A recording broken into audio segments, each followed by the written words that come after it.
வருகின்ற ஆகஸ்ட் 14ஆம் தேதி தேய்பிறை சஷ்டி அன்றைக்கு நீங்கள் நான் சொல்வதை போல் முருகனிடம் வேண்டி பாருங்கள்.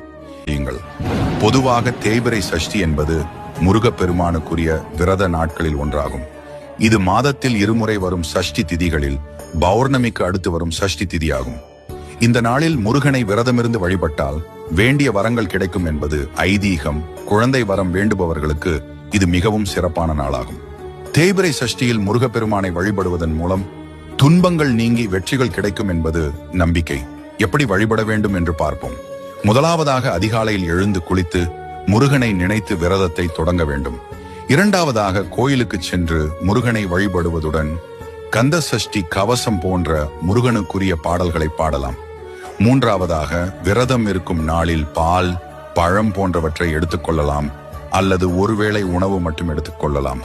நான்காவதாக முருகனின் நாமத்தை எப்போதும் உச்சரித்து தியானத்தில் ஈடுபடுவது நல்லது. இது போன்ற ஆன்மீக பதிவுகளுக்கு ஸ்ரீகண்ணன் சேனலை சப்ஸ்கிரைப் செய்து கொள்ளுங்கள். உங்களுக்கு திருமண தடை இருந்தாலும் திருமணமே ஆகாமல் இருந்தாலும் நீங்கள் சிவசக்தி ஜோதிட நிலையத்தை தொடர்பு கொள்ளுங்கள். இங்கு 40 வருடம் அனுபவம் உள்ள ஜோதிடர் உங்கள் வாழ்க்கையில் நடந்த அனைத்தையும் கூறி திருமணம் எளிதில் நடக்க பரிகாரம் கூறுவார். அவர் சொன்ன பரிகாரத்தை செய்தால் 2 மாதத்தில் திருமணம் நடக்கும். மேலே இருக்கும் நம்பருக்கு கால் செய்து திருமணத்துக்கு தயாராகுங்கள்.